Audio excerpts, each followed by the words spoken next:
महाराष्ट्र में तो गजब का सस्पेंस चल रहा है। 23 तारीख को रिजल्ट आ गया था, एक हफ्ते होने को हैं, लेकिन वहां सीएम कौन बनेगा यह अब तक पता नहीं चल पा रहा है। झारखंड में तो हेमंत सोरेन ने शपथ भी ले ली, भले ही अकेले शपथ ली लेकिन ले ली। लेकिन महाराष्ट्र में तो अभी तक कोई क्लियर नाम ही सामने नहीं आ पा रहा कि शिंदे की वापसी होगी, फडणवीस ही बनेंगे, कोई तीसरा बन जाएगा क्या, कहानी में अभी ट्विस्ट आना बाकी है क्या। यह तब है जब एकनाथ शिंदे कह चुके कि वो बीजेपी के सीएम के रास्ते में नहीं आएंगे। इसके बाद अमित शाह के साथ कल देवेंद्र फडणवीस, एकनाथ शिंदे और अजीत पवार की लंबी मीटिंग भी हो चुकी है। कल शाम को देवेंद्र फडणवीस का नाम भी सीएम के तौर पर चल रहा है और ऐसा माना जा रहा है कि फडणवीस का सीएम बनना लगभग तय है। लेकिन फिर सवाल उठता है कि अगर फडणवीस का सीएम बनना तय है, शिंदे ने कह ही दिया कि भाई बना लो, हमको कोई दिक्कत नहीं है, तो अंदर चल क्या रहा है? नाम का ऐलान क्यों नहीं हो रहा? क्या कहानी में ट्विस्ट अभी बचा हुआ है? इतना सस्पेंस क्यों है भाई? नरेंद्र मोदी और अमित शाह के दिमाग में चल क्या रहा है यह कहना बड़ा मुश्किल है। मोदी शाह क्या महाराष्ट्र में किसी नए ट्विस्ट की तैयारी में है? अब यह सवाल लोगों के मन में उठने लगा है, क्योंकि मोदी शाह ऐसे सरप्राइज देते रहते हैं।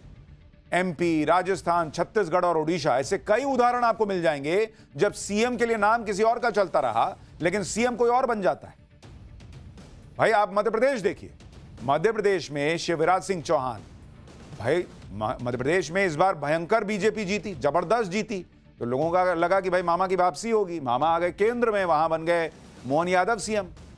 इसी तरह जिनको लग रहा है कि महाराष्ट्र में जबरदस्त जीत मिली है, तो हो सकता है फडणवीस की वापसी होगी। कौन जाने कुछ नया ट्विस्ट आ जाए। भाई क्या चल रहा है अभी कोई नहीं जानता। महाराष्ट्र में अंदर ही अंदर क्या हो रहा है ये सब आज आपको बताने का प्रयास करेंगे, जो सूत्रों के हवाले से पता चल रहा है, जो इधर उधर से खबर आ रही है। दरअसल कल अमित शाह से मीटिंग के बाद एकनाथ शिंदे के भी तेवर बदल गए।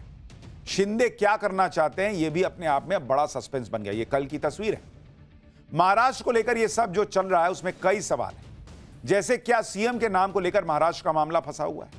कोई विरोध नहीं, फिर भी सीएम के नाम का ऐलान क्यों नहीं हो रहा? क्या एकनाथ शिंदे की वजह से महाराष्ट्र का मामला फंसा हुआ है? क्या देवेंद्र फडणवीस के नाम को लेकर कोई असमंजस है? क्या मंत्रालय के बंटवारे को लेकर कोई मामला फंसा हुआ है? इसमें सबसे ज्यादा चर्चा एकनाथ शिंदे को लेकर ही हो रही है, क्योंकि एक दिन पहले शिंदे कह रहे थे कि नरेंद्र मोदी, अमित शाह जो कहेंगे मैं तो मान लूंगा, मुझे कबूल है।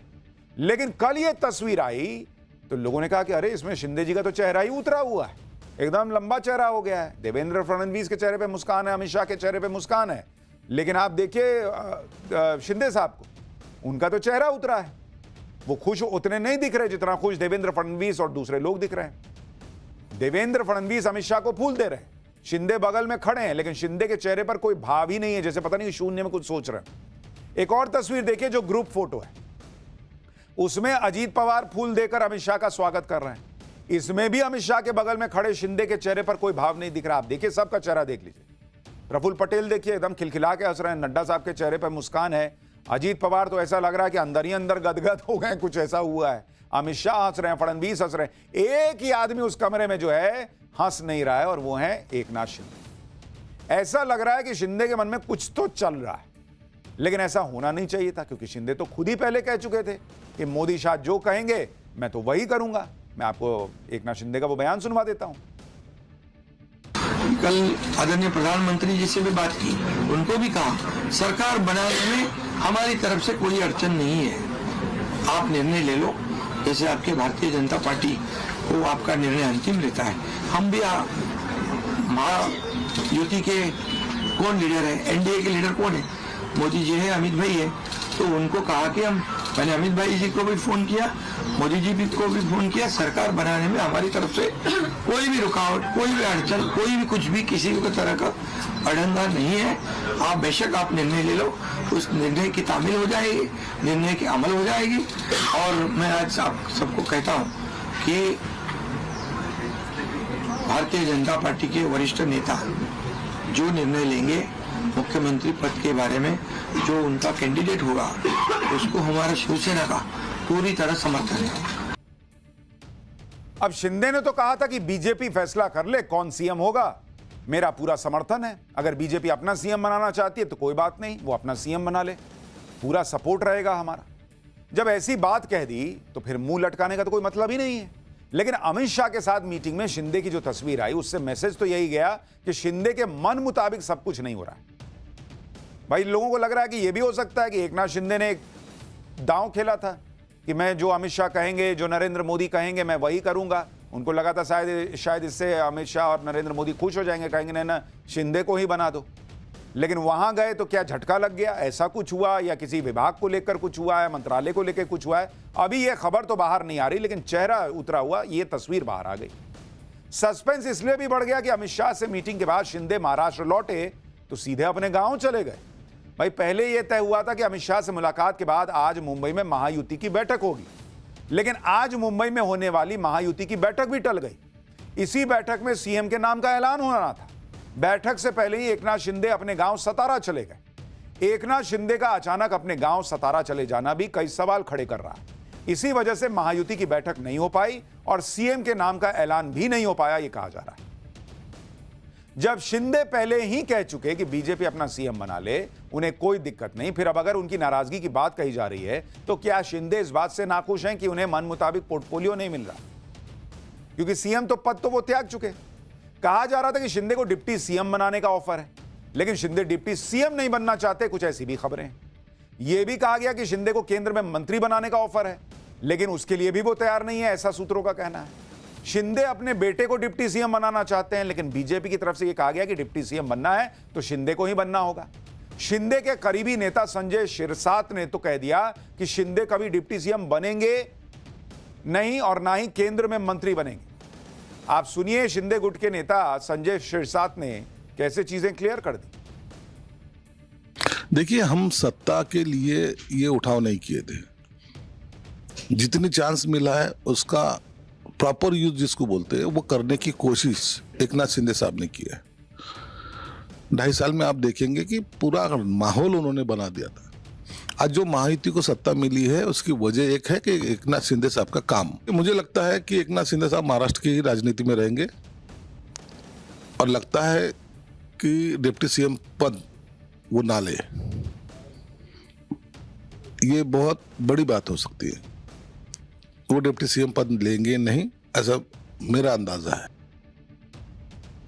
यानी शिंदे गुट के नेताओं को लग रहा है कि ना तो डिप्टी सीएम बनेंगे शिंदे, ना केंद्र में आएंगे पॉलिटिक्स में। फिर चेहरा उतरा क्यों है भाई? शिंदे गुट के एक और प्रमुख नेता है उदय सामंत। उनकी बातों से लग रहा है कि मामला मंत्रालयों के बंटवारे को लेकर फंसा है। उदय सामंत कह रहे हैं कि शिंदे डिप्टी सीएम बनेंगे या नहीं बनेंगे, यह फैसला शिंदे को करना है, लेकिन शिंदे को सरकार में रहना चाहिए। उदय सामंत ने यह भी कह दिया कि मोदी शाह ने जो तय किया है उसे मानकर शिंदे को सरकार में शामिल होना चाहिए। सुनिए उदय सामंत। मुझको कॉन्फिडेंस बहुत ज़्यादा है क्योंकि कल की मीटिंग ये सकारात्मक हुई है। माननीय एकनाथ शिंदे साहब ने सम्मानपूर्वक हमारे मांगे अमित शाह साहब के सामने रखी है। मेरे ख्याल से जो मांग रखी है उसका सम्मान अमित शाह साहब, नरेंद्र मोदी साहब और नड्डा साहब करेंगे और सम्मानपूर्वक हमारा सम्मान करते हुए हम मंत्रिमंडल में जाएंगे। बिल्कुल सर, लगातार मुख्यमंत्री के चेहरे को लेकर पूरे देश भर में एक सस्पेंस बना हुआ है। राजनीति महाराष्ट्र की है, लेकिन हर एक राज्य इसके अंदर इंटरेस्टेड है।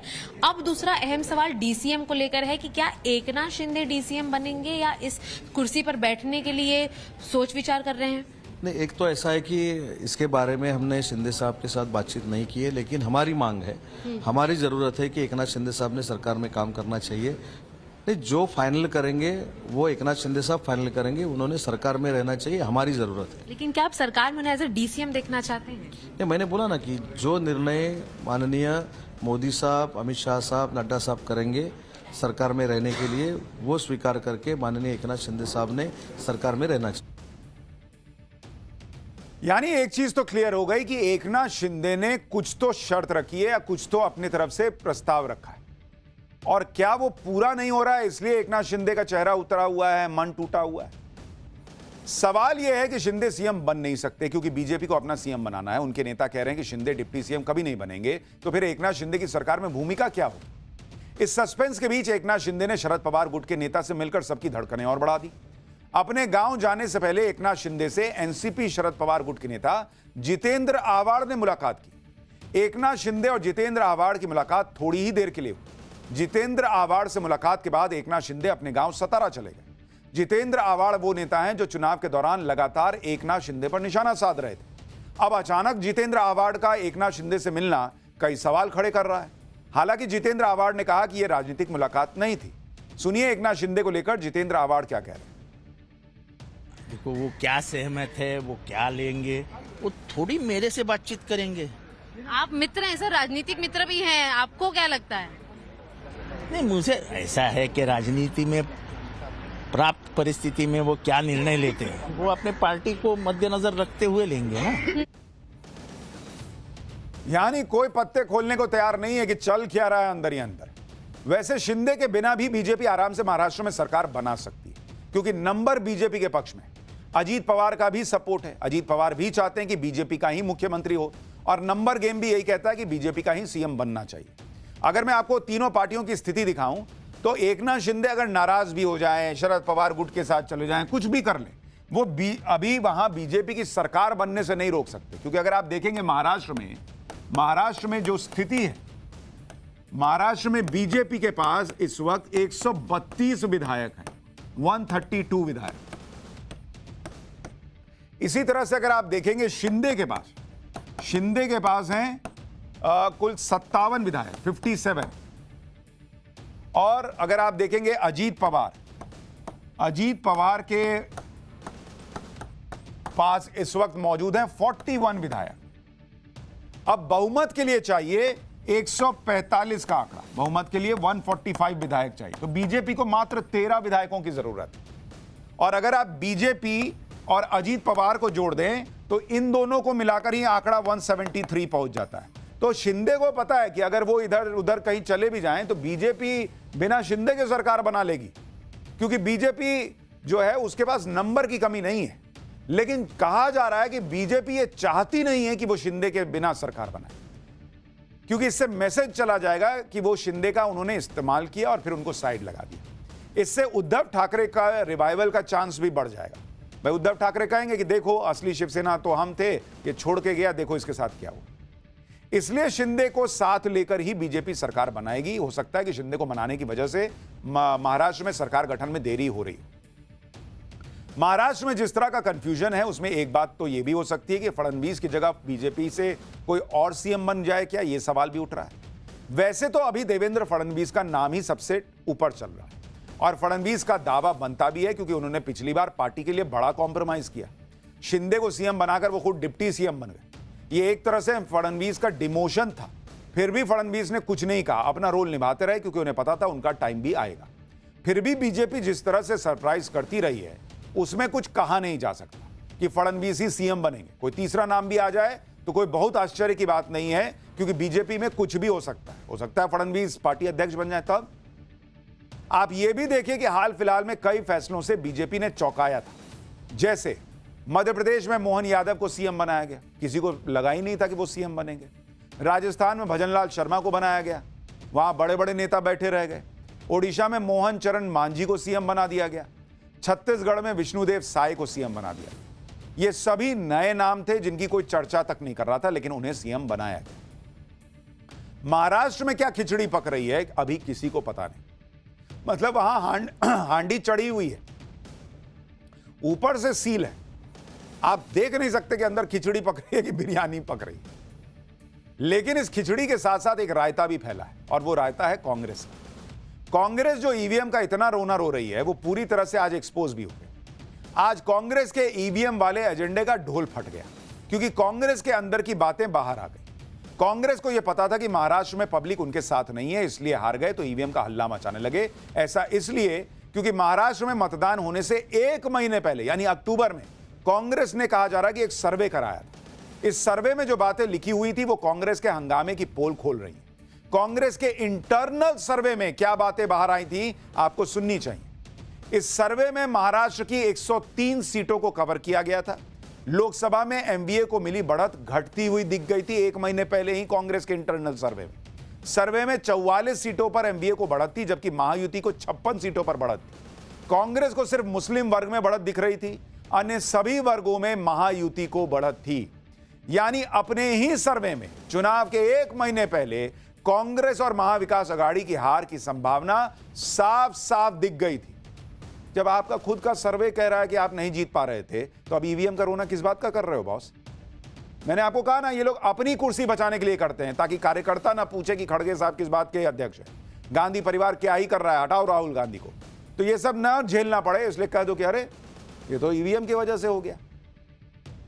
कांग्रेस के इस सर्वे में महाराष्ट्र के मुद्दों और शिंदे सरकार की योजनाओं के बारे में भी पूछा गया।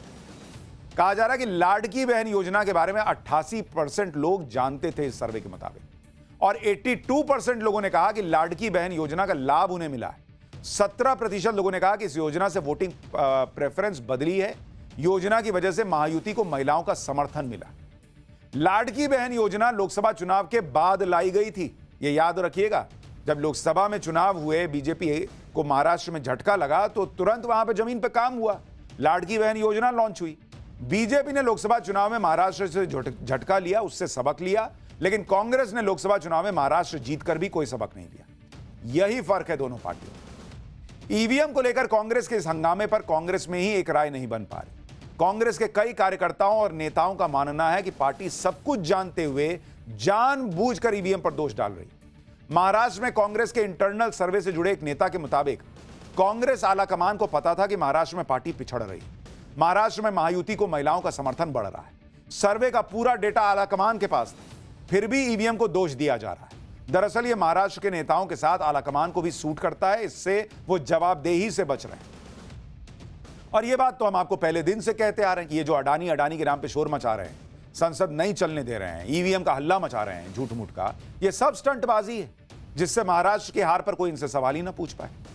क्योंकि महाराष्ट्र की हार पर बात तो होगी, तो फिर सवाल उठेगा कि राहुल गांधी का काम क्या है भाई इस पार्टी में, खड़गे का काम क्या है? जो लोग चुनाव पर चुनाव हारने का रिकॉर्ड बना रहे हैं, वो क्यों पदों पर बने हुए हैं, वो क्यों जिम्मेदारी नहीं लेते?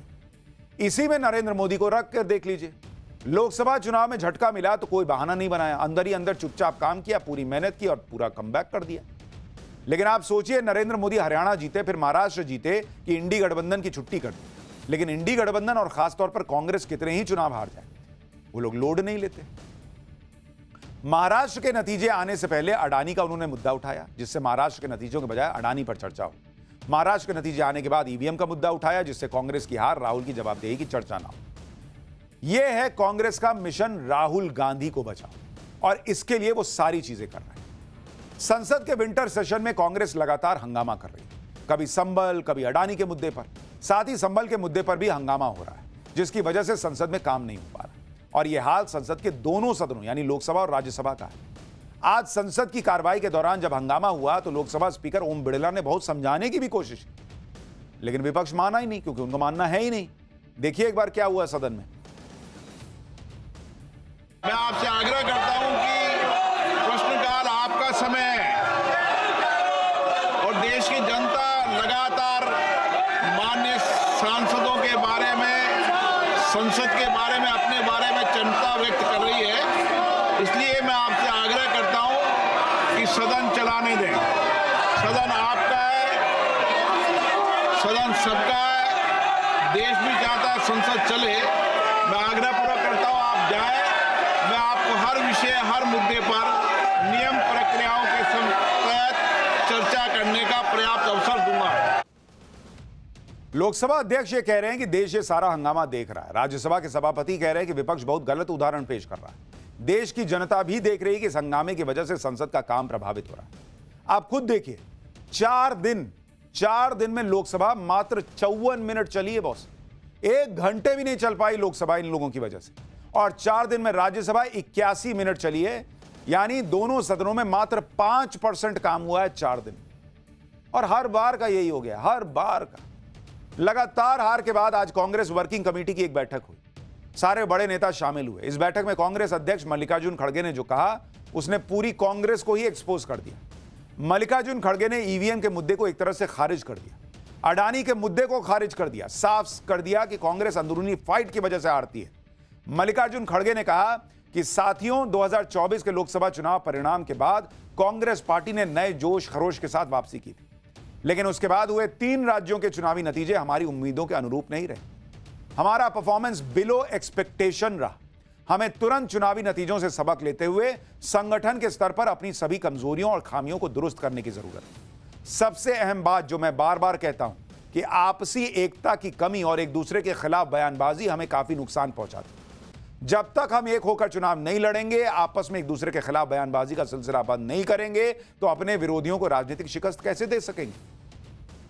सबको यह सोचने की दरकार है कि कांग्रेस पार्टी की जीत में ही हम सबकी जीत है और हार में हम सबकी हार। पार्टी की ताकत से ही हमारी ताकत है। साथियों, चुनाव में माहौल हमारे पक्ष में था, लेकिन केवल माहौल पक्ष में होना भर जीत की गारंटी नहीं है। हमें माहौल को नतीजों में बदलना सीखना होगा।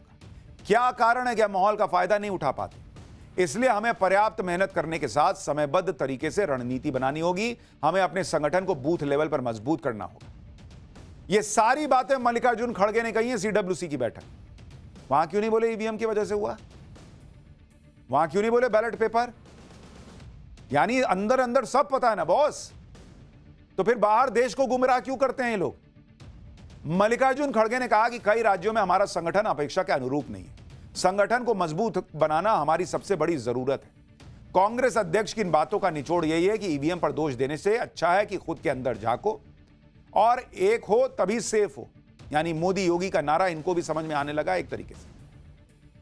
सीडब्ल्यूसी की बैठक में मल्लिकार्जुन खड़गे ने इशारों में यह भी कह दिया कि अडानी का मुद्दा अब छोड़ देना चाहिए। राहुल गांधी के सामने ही मल्लिकार्जुन खड़गे ने कह दिया कि हम चुनाव भले ही हारे हों, पर इसमें कोई शक नहीं कि बेरोजगारी, महंगाई, आर्थिक असमानता इस देश के ज्वलंत मुद्दे हैं। जाति जनगणना भी आज का एक अहम मसला है। संविधान, सामाजिक न्याय और सौहार्द जैसे मसले जन जन के मुद्दे हैं। पर इसका मतलब यह नहीं कि हम चुनावी राज्यों में वहां के जरूरी लोकल मुद्दों को भूल जाएं। राज्य के अलग अलग मुद्दों को समय रहते बारीकी से समझना और उसके इर्द गिर्द ठोस कैंपेन रणनीति बनाना भी जरूरी है। मल्लिकार्जुन खड़गे ने कहा कि राष्ट्रीय मुद्दे और राष्ट्रीय नेताओं के सहारे राज्यों का चुनाव आप कब तक लड़ेंगे? हम पुराने ढर्रे पर चलते हुए हर समय सफलता नहीं पा सकते। कई बार हम खुद अपने सबसे बड़े शत्रु बन जाते हैं। यानी मल्लिकार्जुन खड़गे ने राहुल गांधी के सामने ही घुमा फिरा के उनको कह दिया कि बॉस एटा चौलबे ना, ये जो आप कर रहे हो ये चल नहीं पा रहा है, तो छोड़िए ये सब। लेकिन राहुल गांधी समझेंगे तब तो। इतना ही नहीं, सीडब्ल्यूसी की बैठक में मल्लिकार्जुन खड़गे ने जो लंबा चौड़ा भाषण दिया उसमें ईवीएम का एक ही बार जिक्र किया। खड़गे ने अपने नेताओं को चुनाव आयोग के प्रति भी नरम रुख अपनाने के लिए कहा। मल्लिकार्जुन खड़गे ने कहा कि वो मानते हैं कि ईवीएम ने चुनावी प्रक्रिया को संदिग्ध बना दिया। चुनाव आयोग एक संवैधानिक संस्था है, इसलिए इसे लेकर जितना कम कहा जाए उतना अच्छा। पर देश में फ्री और फेयर चुनाव सुनिश्चित करवाना चुनाव आयोग का संवैधानिक दायित्व है। बार बार ये सवाल उठ रहे हैं कि किस हद तक ये दायित्व निभाया जा रहा है। और उन्होंने कहा कि भाई हमको आगे बढ़ना चाहिए सबक लेकर और ये सारी चीजें होनी चाहिए। यानी उन्होंने ये भी कह दिया कि ईवीएम करने से अच्छा है कि अपनी कमियों पर काम करें और अडानी का मुद्दा छोड़ दें। मल्लिकार्जुन खड़गे ने सीडब्ल्यूसी की बैठक में सबको खूब सुनाया, कड़े फैसले लेने की बात कही। लेकिन जब सीडब्ल्यूसी की बैठक में प्रस्ताव पास करने का वक्त आया तो उन प्रस्तावों में ईवीएम और अडानी का मुद्दा फिर से शामिल था। मतलब जो चाहेंगे राहुल गांधी, अंत में होता वही है। तो इसीलिए अंत में रिजल्ट भी वही आता है। पाठशाला में अब अगली क्लास। योगी ने कैसे मामला टाइट किया कि संभल में जुमे की नमाज के बाद परिंदा भी पर न मार पाया। हिंदू पक्ष या मुस्लिम पक्ष, सुप्रीम कोर्ट पहुंचा संभल का मामला, तो झटका लगा किसको? और एक मैप और ऐसी ग्राउंड रिपोर्ट जो संभल का पूरा सच खोल कर रख देगी अब उसका चैप्टर।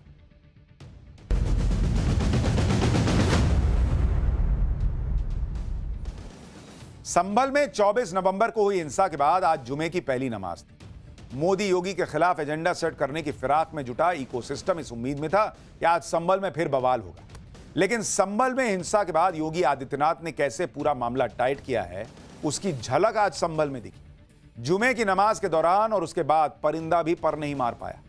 इस सब के बीच आज सुप्रीम कोर्ट में संभल की शाही जामा मस्जिद के सर्वे को लेकर सुनवाई भी हुई। सुप्रीम कोर्ट ने क्या कहा इसके बारे में आपको विस्तार से बताऊंगा।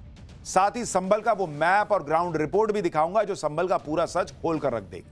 लेकिन पहले देखिए संभल को फिर से भड़काने का मौका देखकर इकोसिस्टम के अरमानों पर कैसे आज पानी फिरा। आज संभल में हिंसा के बाद पहली बार जुमे की नमाज पढ़ी गई। किसी तरह का बवाल ना हो इसके लिए आज पुलिस ने पहले से सुरक्षा के कड़े इंतजाम किए।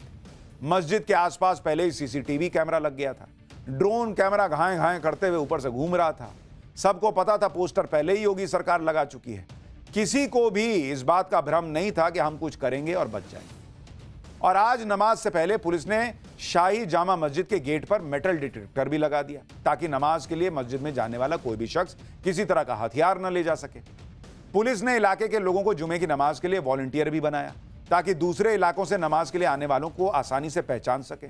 कि तुम यहाँ क्या कर रहे हो, उधर जाकर पढ़ो अपने यहाँ नमाज। जांच के बाद ही इन लोगों को नमाज पढ़ने के लिए मस्जिद में एंट्री दी गई। पुलिस के इंतजामों का ऐसा असर रहा कि जुमे के नमाज के लिए शाही जामा मस्जिद में लोगों की भारी भीड़ तो उमड़ी, लेकिन बवाल कोई नहीं हुआ। संभल की जामा मस्जिद में किस तरह लोगों की भीड़ उमड़ी और पुलिस ने क्या इंतजाम किए, जरा एक ग्राउंड रिपोर्ट देखिए, फिर सुप्रीम कोर्ट में क्या हुआ है वो भी बताता हूं।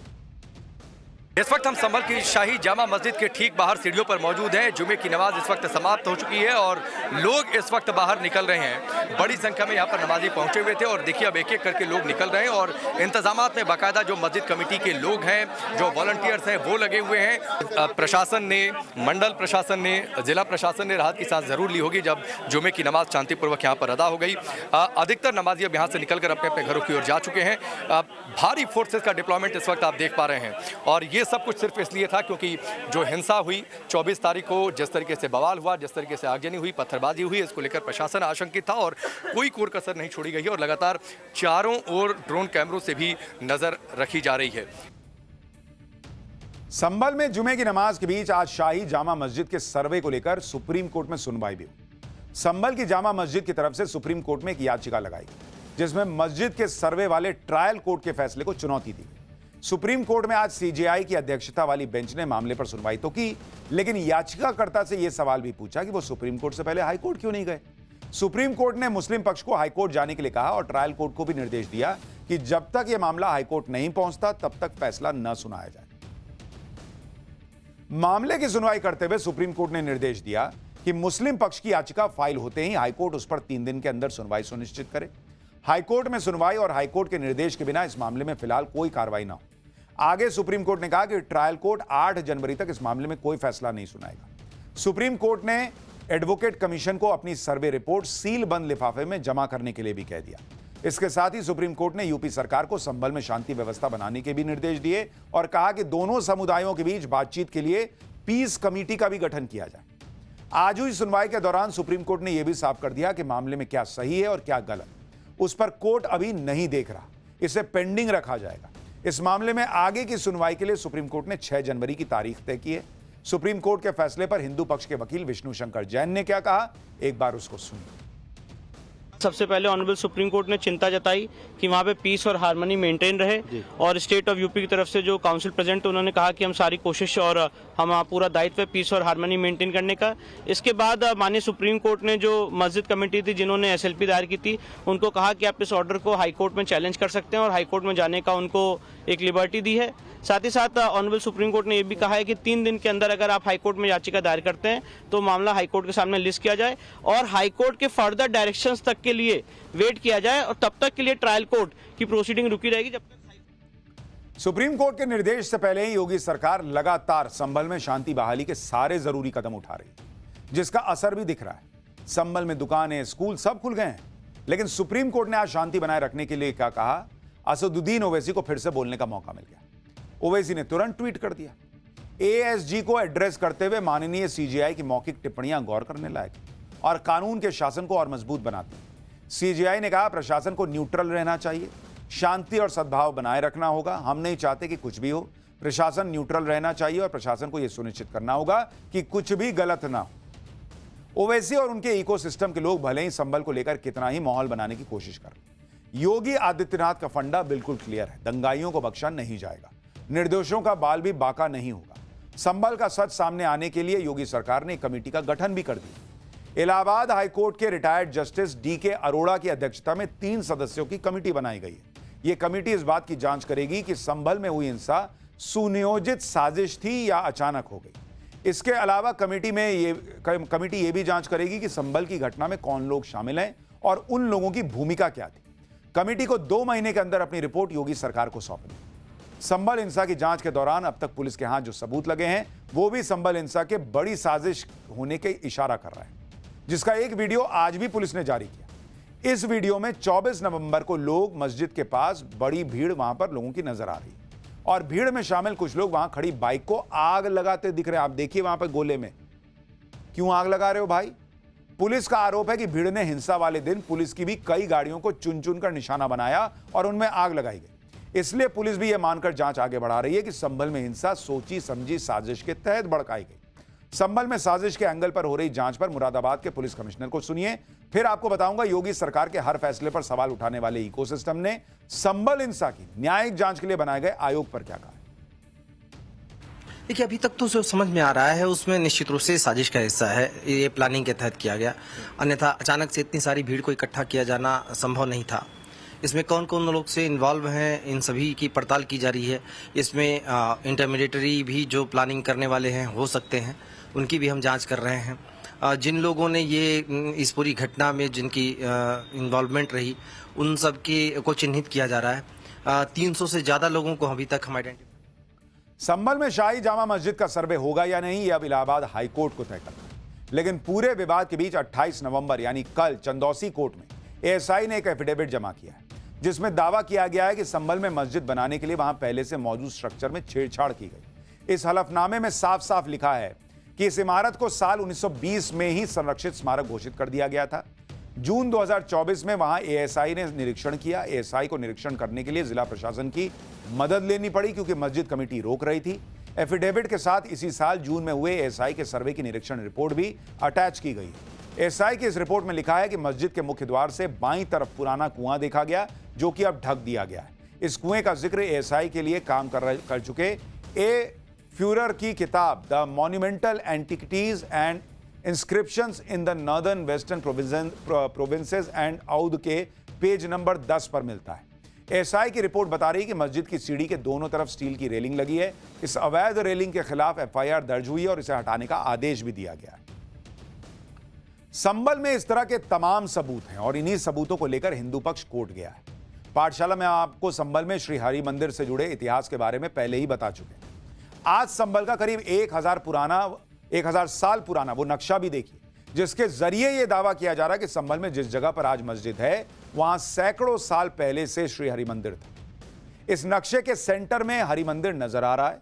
हरि मंदिर के सामने हवन कुंड भी दिखाया गया। आप देखिए बीच में बिल्कुल जो आपको जगह दिख रही है वहां श्री हरि मंदिर ऊपर लिखा हुआ है, जबकि हरि मंदिर की बाईं तरफ कल्की मंदिर दिखाया गया है। नक्शे में हरि मंदिर के आसपास 19 कुएं भी दिखाए गए। दावा किया जा रहा है कि संभल के इस नक्शे का जिक्र स्कंद पुराण तक में मिलता है। सोशल मीडिया पर संभल में हिंदू मंदिर के सबूत दिखाने वाला यह ऐतिहासिक नक्शा सोशल मीडिया पर खूब वायरल हो रहा है, इसलिए हमारी टीम इस नक्शे की पड़ताल के लिए ग्राउंड जीरो पर पहुंची। संभल में कल्की मंदिर के पुजारी पंडित महेंद्र शर्मा ने भी दावा किया कि इस नक्शे का जिक्र स्कंद पुराण में है। सुनिए वहां से रिपोर्ट। देखिए ये बीच में जो है ये इसको हरि मंदिर लिखा हुआ है इसमें, तो जैसा इसमें लिखा है हम वही मानते हैं कि ये हरि मंदिर है। अब आज क्या है ये एक अलग बात है, लेकिन ये मतलब शाही जामा मस्जिद वही है, हरि मंदिर। हाँ, ये हरि मंदिर है और इसका एक परकोटा बना हुआ है। इस परकोटे के अंदर ही ये कल्की मंदिर बना हुआ है और इस परकोटे में जो बसावट है वो मोहल्ला कोट पूर्वी कोट पश्चिमी कहलाता है। देखिए ये कूप है, ये कूप है, इसके यहाँ पे कूप है, ये चबूतरा वाला। हाँ, तो ये चबूतरे वाला होगा। अब ये सारी बातें अदालत के सामने होंगी और वहां से क्या फैसला आएगा इस पर हमारी नजर। पाठशाला में अब अगली क्लास, पैर में छाले। 9 दिन की यात्रा के बाद बाबा बागेश्वर की हिंदू जोड़ो यात्रा का एग्जिट पोल आ गया। सनातनियों को जोड़ने निकले बाबा बागेश्वर कितने हिंदुओं को जगा पाए, फाइनल रिजल्ट क्या बता रहा है। फरवरी में बाबा बागेश्वर का वो नया प्लान तैयार कि कट्टरपंथियों को अभी से आग लग गई। अब इसका चैप्टर।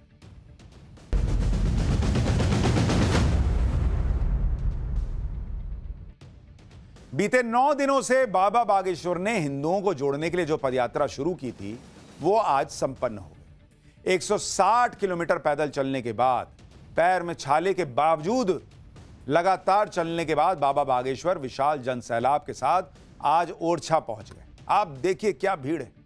यहां पहुंचकर बाबा बागेश्वर ने राम राजा धाम के दर्शन किए और देश में सनातन हिंदू एकता के लिए आशीर्वाद मांगा। लेकिन आज का सबसे बड़ा सवाल यह है कि 9 दिन तक पैरों में छाले और घावों का दर्द सहने के बाद क्या बाबा बागेश्वर देश के हिंदुओं को जगा पाए। इस यात्रा में जिस तरह बाबा बागेश्वर ने भयंकर कष्ट और पीड़ा का सामना किया, उसे देखने के बाद क्या देश का सनातनी हिंदू जात पात को छोड़कर एकजुट हो पाया। आज बाबा बागेश्वर की हिंदू जोड़ो यात्रा का एग्जिट पोल आपको दिखाऊंगा। देश का हिंदू एक हुआ है या अभी बाबा बागेश्वर को ऐसी कई और यात्राएं करनी पड़ेंगी, आपको इसकी झलक दिख जाएगी। 9 दिन तक चलने वाली इस पदयात्रा में बाबा बागेश्वर के साथ करीब 40,000 लोग लगातार चल रहे थे, लेकिन आज ओरछा में 3 लाख से ज्यादा लोग पहुंच गए। 3 लाख।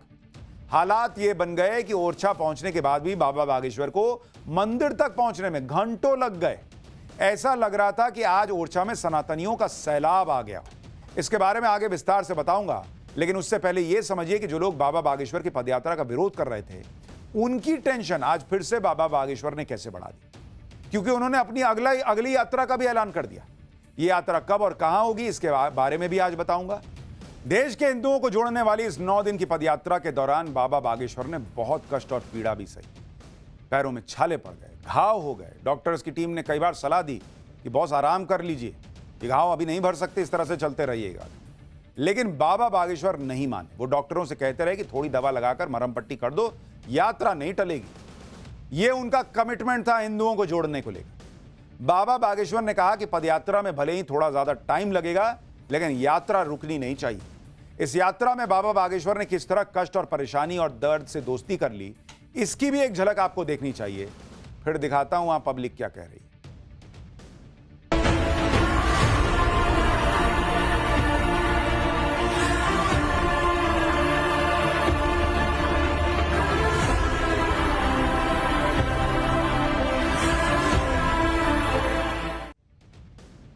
आगे बढ़ने से पहले आपको इस यात्रा की अब वो तस्वीर दिखाता हूं जिसे लेकर कहा जा रहा है कि बाबा बागेश्वर की हिंदू जोड़ो यात्रा का एग्जिट पोल आ चुका है। आज जब बाबा बागेश्वर ओरछा धाम पहुंचे तो वहां देश भर से लोगों का जन सैलाब पहुंच गया। ओरछा के लोगों ने एक साथ इतने लोगों की भीड़ कभी नहीं देखी थी।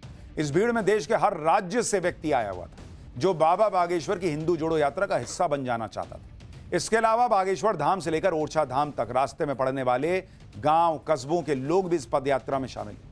आपको जानकर हैरानी होगी कि बाबा बागेश्वर को ओरछा मंदिर तक पहुंचने में मतलब लग रहा था कि आज का दिन ही निकल जाएगा।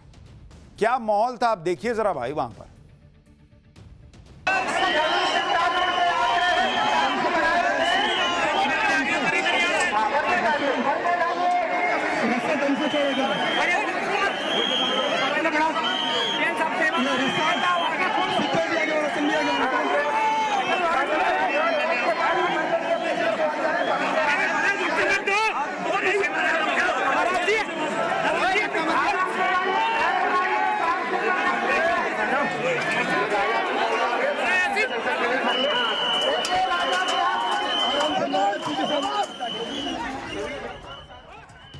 आज यात्रा पूरी होने के बाद बाबा बागेश्वर के लोगों के साथ उनका एक संवाद भी किया उन्होंने। इस बातचीत में बाबा बागेश्वर ने अपने पैरों की चोट का असली राज भी पब्लिक को बताया। बाबा बागेश्वर पहले से ही पैरों के छाले और दर्द से परेशान थे, लेकिन इसी बीच कोई भक्त आया और उन्हें भयानक चोट दे गया। ये सब कैसे हुआ, इसके बारे में खुद बाबा बागेश्वर से सुनिए। धक्का मुक्की तो ऐसी मिली, हमने तो बताई नहीं। गाँव में किसी भाई साहब ने मोटे वाले जूता पहन के जूता रखा और 2.5-3 दिन तक सूजन रही। भाई साहब चले गए, पता ही नहीं किसने लिया। हमें लगा सेल्फी ऊपर से ले गए। तो बड़े खट्टे मीठे रंग थे वहां, लेकिन हम लोगों ने गुरु कृपा से और बालाजी की कृपा से आप लोगों के बल ने पार कर दिया।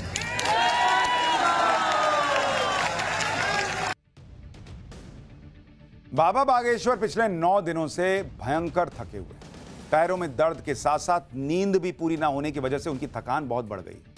मैंने आपको अभी तस्वीर दिखाई, सड़क पे लेट जाते हैं। इस तरह से उनका प्रेम भाव है हिंदुओं के लिए। काम नहीं रुकना चाहिए, लेकिन इसके बाद भी उन्होंने अपने साथ चल रहे लोगों की भीड़ का उत्साह कम नहीं होने दिया। बाबा बागेश्वर जानते थे कि अगर उनकी थकान लोगों के सामने आ गई तो लोगों का उत्साह कमजोर हो सकता है। इसलिए बाबा बागेश्वर इस यात्रा के दौरान थोड़ी थोड़ी देर में लोगों का जोश हाई करते रहे। इस दौरान बाबा बागेश्वर ने जो बातें कही उससे किसी हिंदू का उत्साह कम नहीं हो सकता। सुनिए एक बार उनको, कैसे हिंदुओं का उत्साह बढ़ा रहे हैं।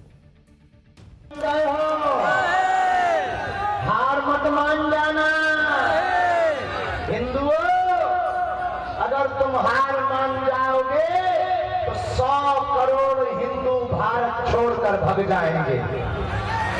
हमें भारत को बांग्लादेश नहीं बनने देना है। बहन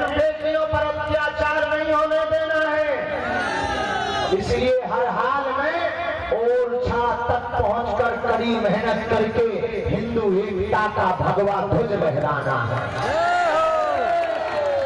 हम मानते हैं तुम कष्ट पा रहे हो, पैरों में फफूंदे पड़ गए, समय पर पानी नहीं मिल रहा, भोजन की पर्याप्त व्यवस्था नहीं होगी, चलने में तुम्हें धक्का मुक्की लग रही, लेकिन हिंदुओं अगर हम लोग अभी मेहनत नहीं करेंगे तो हमारे बच्चों का भविष्य अंधकार में हो जाएगा।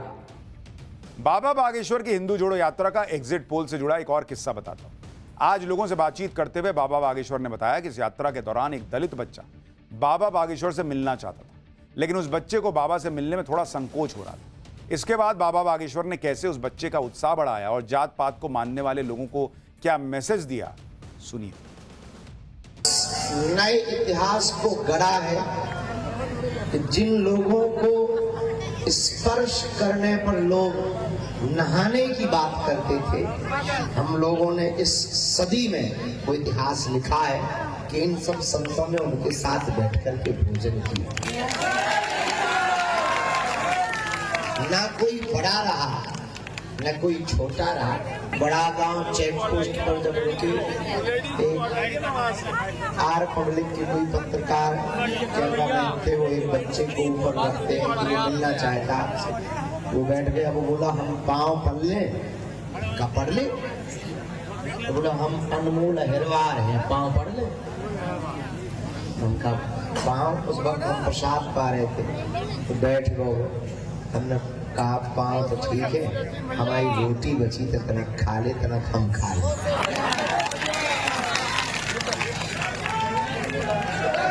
उसने दोबारा अपना नाम बताया कि हमारा नाम अनमोल अहिरवार है। हमने कहा भैया हमें तो सब में भगवान दिखते हैं।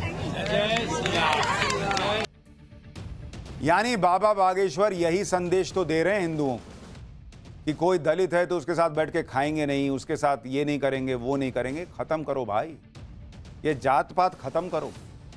बाबा बागेश्वर की यात्रा से देश के हिंदुओं पर कितना असर हुआ है, ये जानने के लिए हमारे रिपोर्टर हिमांशु ने लोगों से भी बातचीत। अब लोगों की राय से बड़ा एग्जिट पोल क्या होगा, आप सुनिए लोग क्या बता रहे हैं। क्या कहना चाहेंगे? बाबा जी 160 किलोमीटर चल रहे हैं फिलहाल। हम लोग चाहेंगे कि पूरे देश में चलें और हम भी चलेंगे साथ में। आपको लगता है कि इस यात्रा से हिंदू एकत्रित होगा? 100% होगा। बहुत जाग गया, हर आदमी जाग गया, घर घर से बाहर आ गया। पलक पावड़े बिछाकर जहाँ भी महाराज जी की यात्रा हो रही है, पूरे भारतवर्ष से हमारा सनातनी हिंदू गाया है और हिंदू जागरूक हो चुका है। आप देखिए हर जगह एक हिंदू एक हो चुका है, ये आप माने या ना माने, हिंदू एक हो चुका है। कि जो बागेश्वर से ओरछा तक की सड़कें हैं, इन सड़कों पर आदमी बन नहीं रहा है, आप देख रहे हैं ना। तो यदि हिंदू एक नहीं हो रहा होता तो ये सड़कें खाली पड़ी होती। लेकिन आप देखो विश्राम यहाँ है और यहाँ से 10 किलोमीटर आगे तक आदमी दिख रहे होंगे आप। पूरे भारत का हिंदू जात पात से अलग होकर सारे हिंदू एक हो रहे हैं। क्या अम्मा हिंदू एक होगा? ताकत रखो तो होगा, क्यों नहीं होगा? बाबा ने सबको एकत्रित कर दिया है तो हो जाएंगे। होगा होगा। जो बाबा एक कर रहे हैं हिंदुओं को, तो एक होता हुआ दिख रहा है आपको? क्यों नहीं दिख रहा है? दिख रहा है, दिख रहा है। आप लोग बाबा का समर्थन करने आए हैं और इससे बहुत जनता को लाभ होगा, प्रचार होगा सबसे ज्यादा। कर ही दिए। ये बहुत बड़ा संदेश है कि सभी हिंदू एक छत के नीचे एक मार्ग पर सनातन धर्म की ओर बढ़ रहे हैं। मुझे बहुत गर्व हो रहा है कि मेरी पीढ़ी, मतलब मेरे गाँव के अंदर जो उत्साह है, गर्व से कह सकते हैं हम हिंदू हैं, ये हमारा देश है। बाबा ठीक ठाक काम कर रहा हो कि नहीं? बहुत अच्छे हैं, बहुत बढ़िया है। ऐसे तो नहीं, ऐसे ही सब है? नहीं लड़ाम झड़ाम कछु भी बताते हैं बाबा? बढ़िया है, अच्छा ठीक बताते हैं, अच्छे आदमी है। मैं समझ सकती हूँ कि लोगों को बड़ी पीड़ा उठानी पड़ी है, फिर भी लोग यहाँ बैठे हुए हैं, छोटे छोटे से बच्चे को लाए हुए हैं। तो आप ये हम हिंदू सनातनी जाग चुके हैं और हम अब आवाज उठाने वाले हैं। देखिए कोई भी यात्रा हो, एक बार में ऐसा तो होगा नहीं कि पूरे देश में जो है, जो सालों से चली चीज आ रही है वो बदल जाएगी। लेकिन कम से कम बागेश्वर बाबा ने ये मैसेज तो दिया है कि इसके बारे में सोचो तो, कम से कम सोचना शुरू करेगा आदमी तब तो बदलाव की तरफ बढ़ेगा। लेकिन बागेश्वर बाबा यहां रुकने वाले नहीं हैं। उन्होंने तो फरवरी का प्लान भी बता दिया है। सुनिए फरवरी में क्या होने वाला है।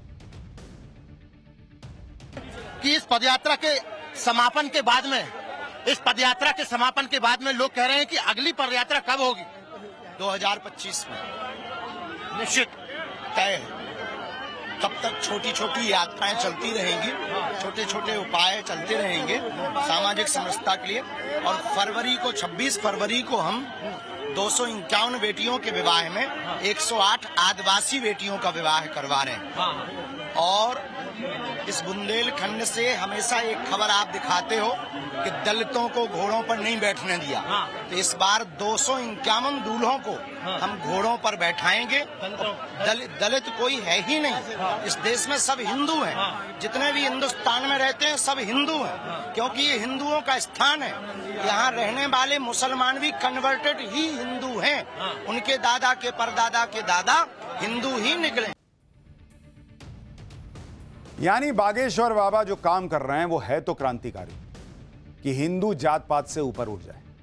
असर होता तो दिख रहा है, लोग खुद कह रहे हैं कि हमको ये बात समझ में आ रही है, लेकिन ये एक यात्रा से तो होगा नहीं। इसलिए बागेश्वर बाबा ने ऐलान कर दिया कि फरवरी में फिर उतरूंगा।